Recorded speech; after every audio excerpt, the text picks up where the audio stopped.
أعوذ بالله من الشيطان الرجيم بسم الله الرحمن الرحيم إن الذين قالوا ربنا الله ثم استقاموا تتنزل عليهم الملائكة ألا تخافوا ولا تحزنوا وأبشروا بالجنة التي كنتم توعدون. സഹോദരങ്ങളെ, സൂറത്ത് ഫുസ്സിലത്തിലെ 30-ാമത്തെ വചനം.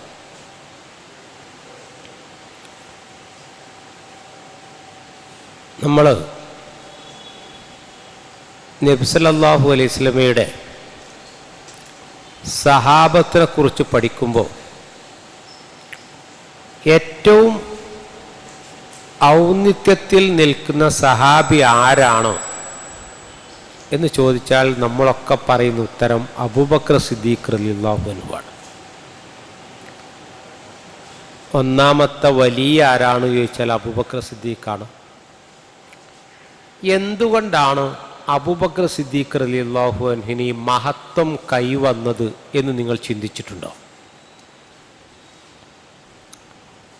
ഇസ്ലാമിന് വേണ്ടി ജീവൻ കൊടുത്ത ഒരുപാട് സഹാബികൾ അന്ന് അവിടെ ജീവിച്ച് മരിച്ചു പോയിട്ടുണ്ട്.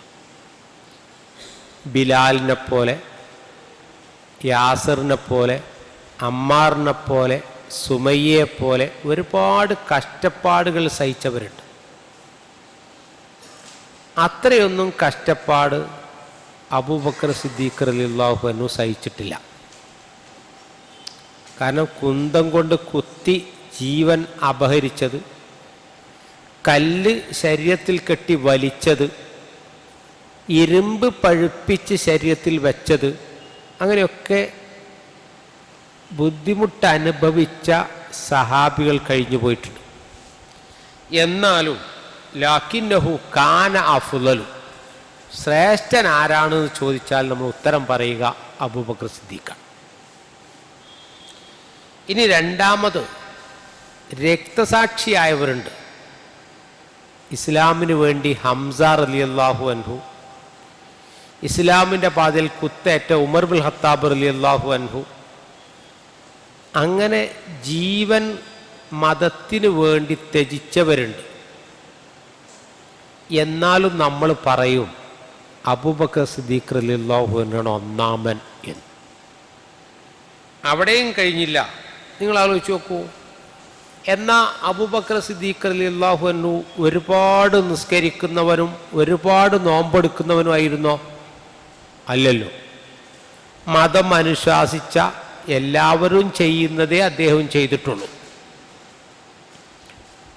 സമ്പത്ത് കൊടുത്തിട്ട് ദീനിൻ്റെ മാർഗത്തിലേക്ക് സമ്പത്ത് കൊടുത്തപ്പോഴാണ് റസൂലുള്ള പറഞ്ഞത്, ഇൻസ്തറ ഉസ്മാനു അൽ ജന്നത്ത മറത്തൈൻ, 2 വട്ടം ഉസ്മാൻ ബിൻ അഫ്ഫാൻ സ്വർഗം വിലക്ക് വാങ്ങിയിട്ടുണ്ട് കേട്ടോ.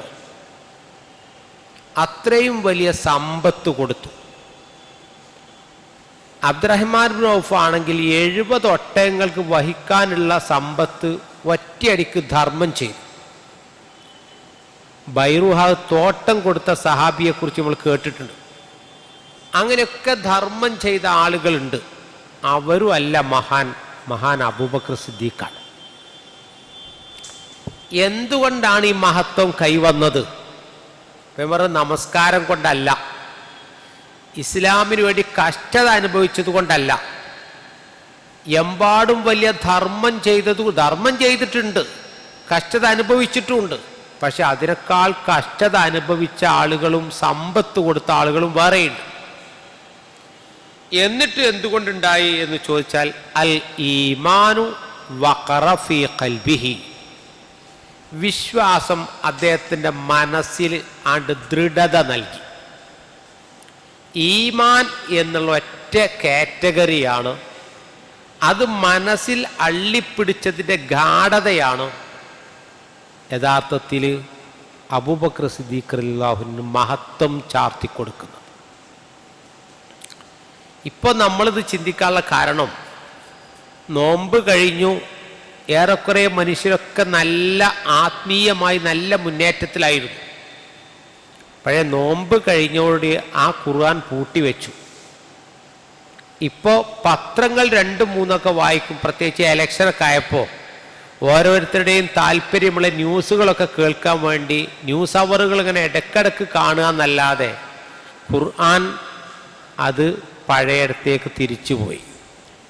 രാത്രി ഖിയാമുല്ലയിൽ വരെ നമസ്കരിച്ചിരുന്ന ആളുകൾ ജമാഅത്ത് നമസ്കാരത്തിന് വരെ ഇല്ലാതായി. അങ്ങനെ വരുന്നത് എന്തുകൊണ്ടാണ്? അതാണ് ഞാൻ ഓതിവെച്ച ആയത്ത്, ഇന്നല്ലദീന ഖാലു റബ്ബുനല്ലാഹ്, അള്ളാഹുവാണ് റബ്ബ് എന്ന് പറയുകയും സുമ്മസ്തഖാമു, എന്നിട്ട് ആ റബ്ബിൻ്റെ ആദർശങ്ങൾ മുറുകെ പിടിച്ചുകൊണ്ട് നിലകൊള്ളുകയും ചെയ്യാം. തൗഹീദിൻ്റെ വലിയ ഒരു ഘടകമാണ് ഇസ്തിഖാമത്ത് എന്ന് പറയുന്നത്. എന്ന് പറഞ്ഞാൽ അതിന് വേണ്ടി നിലകൊള്ളുക. അങ്ങനെ നിലകൊണ്ട് കഴിഞ്ഞാൽ ലഭ്യമാകുന്ന നേട്ടങ്ങൾ അല്ലാഹ് പറഞ്ഞു, തതനസ്സലു അലൈഹിമുൽ മലായിക. എന്നും റമദാൻ പോലെ ജീവിക്കാൻ കഴിയോ എന്ന് നമ്മൾ ചിന്തിക്കുമ്പോൾ, ജീവിതം 1 മാസം കൊണ്ട് നമ്മളെ ട്രെയിൻ ചെയ്തെടുത്തത് അങ്ങനെ ആവാൻ നമുക്ക് സാധ്യമാണ് എന്ന് നമ്മൾ ജീവിതം കൊണ്ട് തെളിയിച്ചു. അങ്ങനെ തുടർക്കാലത്ത് നിങ്ങൾ ജീവിച്ചാൽ മലക്കുകൾ നിങ്ങൾക്ക് അവതരിപ്പിക്കുക, ഇറങ്ങി വരും. എന്നിട്ട് ആ ഇറങ്ങി വന്ന് മലക്കുകൾ പറയും, അല്ലാ തഖാഫു, ഭാവിയെക്കുറിച്ച് നിങ്ങൾ ഭയപ്പെടേണ്ടതില്ല.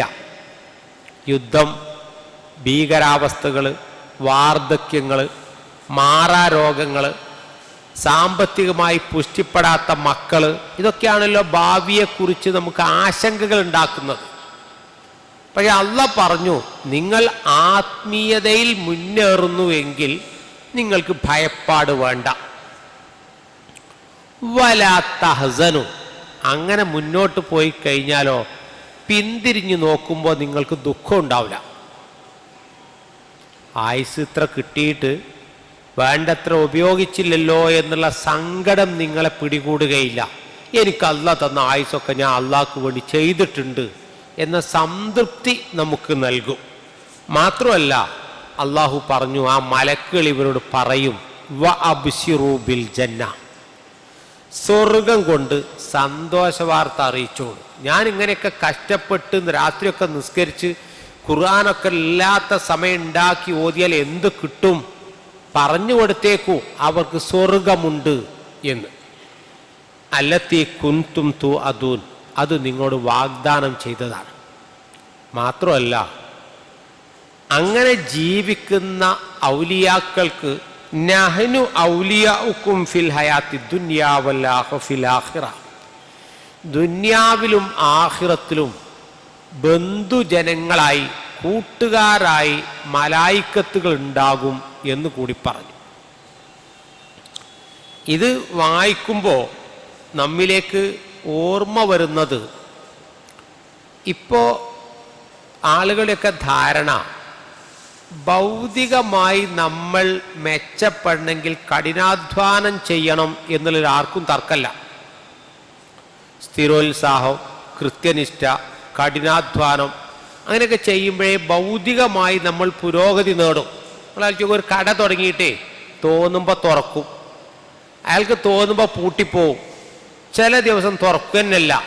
ഇങ്ങനെയാണെങ്കിൽ ആ കട എങ്ങനെയാണ് വിജയിക്കുക? അത് നമുക്ക് തന്നെ അറിയാം, ആ കട പിന്നെ തുറക്കൂല, അത് വാടക കൊടുക്കാൻ കഴിയില്ല എന്ന് പറയും. ആത്മീയ കാര്യങ്ങളും അങ്ങനെ തന്നെയാണ്. സ്ഥിരതയും കഠിനാധ്വാനവും ഇതൊക്കെ നിലനിൽക്കണമെങ്കിൽ, ഈ ഭൗതികതയും ആത്മീയതയും ഒക്കെ മുന്നോട്ട് പോകണമെങ്കിൽ എന്ത് വേണമെന്ന് അറിയങ്ങൾ? മനസ്സിൽ ഈമാനാണ് നിറയണം. അല്ലെങ്കിൽ ഇപ്പം മിനിയാന്ന് മാർച്ച് 30 മലയാളത്തിലൊരു പത്രത്തിൽ റൈമണ്ടിൻ്റെ മുൻ ചെയർമാൻ വിജയപതിൻ്റെ ഒരു ആർട്ടിക്കിൾ കൊടുത്തിട്ടുണ്ട്. നിങ്ങൾ ചിലപ്പോൾ വായിച്ചിട്ടുണ്ടാവും. ഒരു കാലത്ത് വലിയ പബ്ലിസിറ്റിയോടുകൂടി ഒരുപാട് ഷോറൂമുകൾ തുടങ്ങിയതാണ് റൈമണ്ടിൻ്റെ. തുണികളും മില്ലുകളൊക്കെ ഒരുപാട് കമ്പനികളുണ്ട് ബോംബെയിൽ അവരുടേത്. അത് ഏറ്റവും ഫേമസാണ്. 11,600 കോടിയായിരുന്നു അദ്ദേഹത്തിൻ്റെ ആസ്തി. ഇപ്പോൾ അദ്ദേഹത്തിന് വയസ്സായപ്പോൾ മകന് ബിസിനസ് 1000 കോടിയുടെ 37% മകന് എഴുതി കൊടുത്തു. മകനെ എഴുതി കൊടുത്തോടെ അച്ഛനെ പുറത്താക്കിപ്പോൾ. അപ്പം അച്ഛൻ വാടക കൊടുക്കാനില്ലാതെ കഷ്ടപ്പെടുന്ന ദയനീയമായ ചിത്രമാണ്. എന്നിട്ട് മാത്രമല്ല, അത് ഏറ്റവും സങ്കടകരമായ സംഗതി എന്താ നിങ്ങൾ, ദി കംപ്ലീറ്റ് മാൻ തന്നെയല്ലോ അദ്ദേഹത്തിൻ്റെ പരസ്യം. ഇപ്പം അയാൾ ആത്മകഥ എഴുതിയപ്പോൾ ആ ആത്മകഥക്ക് പേരിട്ടത് ഇൻകംപ്ലീറ്റ് ലൈഫ് എന്ന. പൂർണ്ണമാവാത്തൊരു ജീവിതമാണ് ഈ ജീവിതം എന്ന് എഴുതിയിട്ടാണ് അദ്ദേഹം ഇപ്പോൾ ലോകത്തിൻ്റെ മുമ്പിൽ നിൽക്കുന്നത്. വളരെ വിഷമത്തോടു കൂടിയാണ്. എന്താണത്? പണമുണ്ട്, പക്ഷെ ആ പണം ഉണ്ടാകുമ്പോൾ ആത്മീയത കൊടുത്തില്ല. വലിയ ബിസിനസ് സാമ്രാജ്യം എങ്ങനെ കെട്ടിപ്പടുക്കാമെന്ന് ആളുകൾ പഠിച്ചുണ്ടാക്കി. അപ്പോൾ ആ ബിസിനസ്സിൽ ഈ വയസ്സൻ ക്ലബ്ബുകൾ അധികപ്പറ്റാണ് എന്ന് തോന്നിയപ്പോൾ അവരെ ഈ 36 നിലയുള്ള വീട്ടിൽ നിന്ന് പുറത്താക്കി. അതാ ഞാൻ പറഞ്ഞത്, മനുഷ്യന്റെ ജീവിതത്തിൽ സംതൃപ്തി നൽകണമെങ്കിൽ, ഈ ജീവിതം ആസ്വദിച്ച് പോവണമെങ്കിൽ അനിവാര്യമാണ് ഈ വിശ്വാസം. അപ്പം നിങ്ങൾ ആലോചിച്ച് നോക്കൂ, സാധാരണഗതിയിൽ ഇപ്പം നമ്മളൊക്കെ നാട്ടിൽ സ്വാഭാവികമായി മരിക്കുന്ന ആളുകളൊക്കെ ഏതാണ്ട് ആശുപത്രിയിൽ നിന്നാണല്ലോ മരിക്കുക.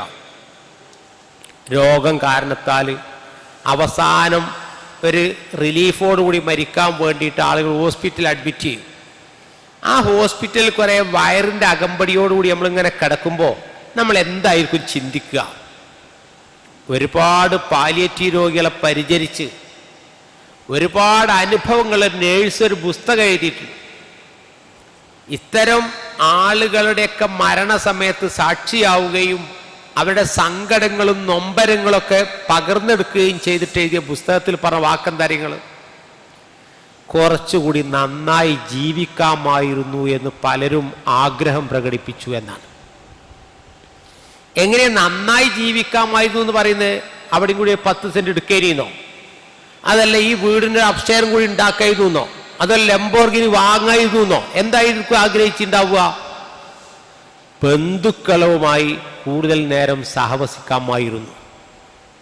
നല്ല പ്രവർത്തനങ്ങൾക്ക് വേണ്ടി ജീവിതം കുറേയും കൂടി മാറ്റിവെക്കാമായിരുന്നു എന്നിങ്ങനെ അവസാന സമയത്ത് ആലോചിക്കുമ്പോൾ, പക്ഷേ ആ ആലോചന അപ്രസക്താണല്ലോ. കാരണം മാറി മാറി ഉപയോഗിക്കാൻ ആഡംബര കാറുകളുള്ള ഞാൻ ഇപ്പോൾ ആസ്പത്രിയിൽ നിന്ന് ഈ വീൽ ചെയറിൽ ഇങ്ങനെ ആസ്പത്രിക്കാർ തന്നെ ഗൗണും ധരിച്ച് പോകുന്നു എന്ന് പറഞ്ഞ് വിലപിച്ചത് നമ്മൾ വായിച്ചിട്ടുണ്ടല്ലോ. കേരളത്തിൻ്റെ ഇന്ത്യയിലൊക്കെ കുയിലായി ഗാനഗോകുലമായി അവതരിപ്പിച്ചിരുന്ന മഹതി. അപ്പോൾ സൂചിപ്പിച്ചു വരുന്നത് എന്താ വെച്ചാൽ, ഭൗതികത എത്ര തന്നെ വരിഞ്ഞു മുറുക്കിയാലും തതനസ്സലു അലൈഹിമുൽ മലായിക, മലക്കുകൾ നമ്മളിലേക്ക് ഇറങ്ങി വന്നിട്ട് അല്ലാ തഖാഫു വലാ തഹസനു, നിങ്ങൾ ദുഃഖിക്കേണ്ടതില്ല, നിങ്ങൾക്ക് സങ്കടമില്ലാത്തൊരു ജീവിതമുണ്ട് എന്ന് പറയാനുള്ള ഒരവസ്ഥ നമ്മുടെ ജീവിതത്തിൽ ഉണ്ടോ എന്നാണ് നമ്മൾ ആലോചിക്കേണ്ടത്. നോമ്പ് കഴിഞ്ഞ് നമ്മൾ ജീവിതത്തിൻ്റെ ആ ബാഹുല്യത്തിലേക്കും ബഹളത്തിലേക്കും ഇറങ്ങുമ്പോൾ നഹനു, അല്ലാഹ് പറഞ്ഞല്ലോ, ഈ മലക്കുകളാണ് ഞങ്ങൾ നിങ്ങളുടെ ബന്ധുക്കളാണ് എന്ന് പറയുന്നിടത്തേക്ക് നമ്മുടെ ജീവിതത്തിൽ ആ മലായിക്കത്തുകൾ നമ്മുടെ ബന്ധുക്കളായി മാറുന്നുണ്ടോ എന്ന് നമ്മൾ ആലോചിക്കേണ്ടതുണ്ട്. മാത്രമല്ല, വിഭവങ്ങൾ എന്തൊക്കെയുണ്ടെങ്കിലും ഒറ്റ സംഭവം കൂടി, ഹിജ്റ 9ാമത്തെ വർഷം യമനിൽ നിന്ന് വന്നൊരു ടീം റസൂലിൻ്റെ അടുത്ത് ദീൻ പഠിക്കാൻ വേണ്ടി വന്നു. കുറച്ച് ദിവസം തങ്ങി അവർ തിരിച്ചു പോവാണ്. തിരിച്ചു പോകുമ്പോൾ അവർക്കൊക്കെ അബൂബക്കർ സിദ്ദീഖിനോട് റസൂലുള്ളാഹി പറഞ്ഞു, നല്ല സമ്മാനം കൊടുത്തു വിടാൻ. സാധാരണ വരുന്ന ആളുകൾക്കൊക്കെ കൊടുക്കുന്ന സമ്മാനത്തെക്കാളും കുറച്ച് മെച്ചപ്പെട്ട സമ്മാനം കൊടുത്തു വിടാം. അവരൊക്കെ സമ്മാനം വാങ്ങി യമനിലേക്ക് തിരിച്ചു പോകാൻ നിൽക്കുക. അപ്പോൾ റസൂലുള്ളാഹി ചോദിച്ചു, ഇനി നിങ്ങളെ കൂട്ടത്തിൽ ആരെങ്കിലും ബാക്കിയുണ്ടോ എന്ന്. പറഞ്ഞപ്പോൾ ഒരാളുണ്ട്, ഒരു ചെറുപ്പക്കാരുണ്ട്, നവനും വരട്ടെ. അങ്ങനെ അയാൾ വന്നിട്ട് റസൂലുള്ളാഹി സ്വല്ലല്ലാഹു അലൈഹി വസല്ലം ചോദിച്ചു, മാ ഹാജത്തുക, നിങ്ങൾക്ക് എന്താ വേണ്ടി? ആ വന്ന ആളുകളൊക്കെ പിരിച്ചു. അവസാനം വന്ന പയ്യനോട് റസൂൽ ചോദിക്കുക, മാ ഹാജത്തുക, നിങ്ങൾക്ക് എന്താ ആവശ്യം? അപ്പൊ അദ്ദേഹം പറഞ്ഞു, നബിയെ, ഇവർക്ക് ആവശ്യമുള്ളൊന്നും എനിക്ക് ആവശ്യമില്ല. അവർക്കൊക്കെ ഭൗതികമായ ഓരോ സൗകര്യങ്ങളാണ് ആവശ്യപ്പെട്ടതൊക്കെ നബി കയ്യിലൊക്കെ കൊടുത്തു. എനിക്ക് വേണ്ടത്